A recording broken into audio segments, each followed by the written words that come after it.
With its recent re-release, many of you will be playing The Sims 1 again after many years.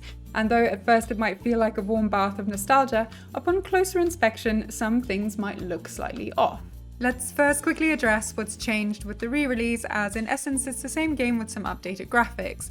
No new items, lots or families have been added, and for the most part it's exactly like stepping into a time machine with all of our favourite but well-known characters. Your Sims, however, will look noticeably more sharp, as their rendering has been vastly improved. This is most apparent in Creator Sim, and I will not lie, some of these faceplates in high definition are something else. In some cases, I even think it's a little jarring to see how well defined your Sims look next to some still blurry objects and furniture pieces. Aside from that, the re-release comes with some small hiccups, including graphical glitches in the buy catalog, some janky loading screens, and move objects not working on deleting Sims. EA have in response promised to release updates for the Sims 1 re-release. What I want to look more at today, however, are some differences that were present when The Sims was first released in the year 2000, as not everyone around the world was actually purchasing the exact same game. Instead, 3 different versions of the game were being sold, one in North America, one in Asia, and one for the rest of the world. Sadly, a bunch of these regional differences have not been carried over to the re-released version, and in fact,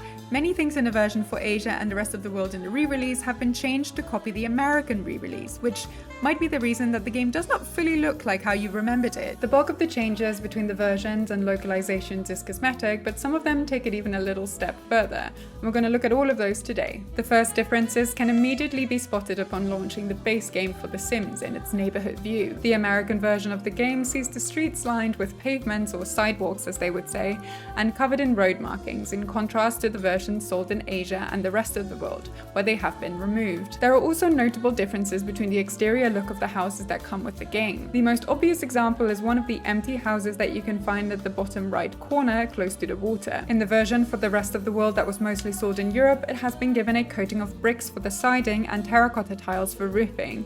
In Asia, the house was clad in Japanese-style siding for an even more distinct feel. These changes can be seen throughout many of the pre-made houses, sometimes even removing fencing or swapping out front doors. Not only the houses, but also their inhabitants change from region to region. The only base game families that remain unchanged throughout are the Goth and Bachelor families. The others look the same for North America and the rest of the world, but not in Asia. Most characters use similar but different faceplates that have more Asian features, such as Jeff Pleasant or Daniel Pleasant. But some others get quite the makeover that turn them into a wholly different character. Young Jennifer Pleasant no longer wears her sporty football clothes and instead is dressed in a tidy school uniform. Melissa Roomies changes body type and skin tone, removing the only dark-skinned pre-made Sim from the base game. And Bob Newby has switched out his grease-stained tee and open-fly jeans for a clean polo and a chic belt. Both him and his wife are notably slimmer too. And on that note, all pre-made Sims of the larger body type have been slimmed down to the medium body type for the Asian release. The localization can also be seen throughout the use of language and text in the game,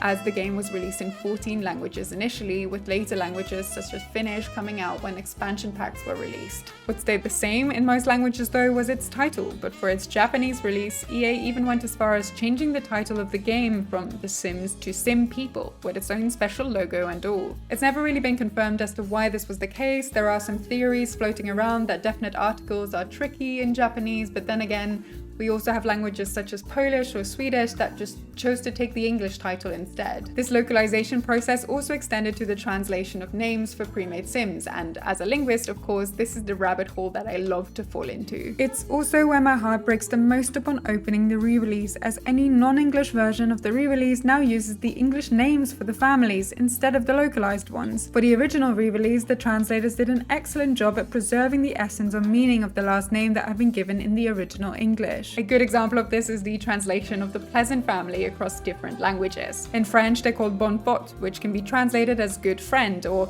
actually a very nice translation back into English would be good fellow, I think, but I digress. In German, it's freundlich, a bastardization of freundlich, meaning friendly. In Swedish, their last name is trevlig, meaning nice or pleasant. Jovialsen in Norwegian takes elements of jovial plus the son suffix, meaning son of. And in Dutch, they're called plezant, which is a word mostly used in Flanders to mean pleasant. Translations for The Sims 2 weren't always consistent with giving the same translated names to the same families, which can cause a lot of confusion. For the Pleasant family, instead of being called bon pot in French, their last name was now sympa, and German freundlich was changed to hübsch. And this was not the only family that this was being done to, resulting in a lot of international fans missing the links for returning families between The Sims 1 and 2. When it comes to the localization of names, I have one little side note because I will never pass up the opportunity to bring up my favorite family in The Sims 1, the Mashugas. Yes, again, that family in the pink octagonal house, they remain to this date the only untranslated family in The Sims 1. Even in Japanese, their names are not transliterated to Japanese characters. And this again, EA raises the question, where are they? Literally the most universal family that was exactly the same for everyone around the world. Where are they in later installments? Bring them back. Not only families were subject to language localization, however, as some of our favorite NPCs also have language-appropriate names. As such, the name Bonehild is translated to Osilda in Italian, Bothilda in Dutch, and Beinhilde in Norwegian, from Osso, Bot, and Bein respectively, all meaning bone. The NPC for Drew Carey, who was introduced with the Sims House Party and who could show up if you were throwing an exceptional party, posed a different problem, however. As he was an American actor and comedian with little fame outside of the US, his NPC's name was mostly localized to something along the lines of Drew, a celebrity in most other languages. Lastly, I want to take a look at one of the most random and probably the funniest curiosity when it comes to the localization of The Sims. The Sims originally came with 10 careers, one of which was called Life of Crime. It's a moderately paying career that takes you from a pickpocket to a bank robber and eventually a criminal mastermind. The problem, however, was that not every country publishing The Sims was so happy with letting your digital friends become crime lords. And so in the simplified Chinese version of the game, the career was changed to Life of Mine. In practice, this meant that they wore different outfits to work, and the job titles were changed to things like street comedian and comedy master. And with that little last Easter egg, I'm concluding this video. I love these sort of nitty-gritty little details. I love to get deep into the different names for different Sims in different languages. It just brings me a lot of joy. I hope that everyone who's diving into The Sims 1 in 2025 is finding the same joy in this confidently wacky game, and I hope to see you around for my next video. Bye bye!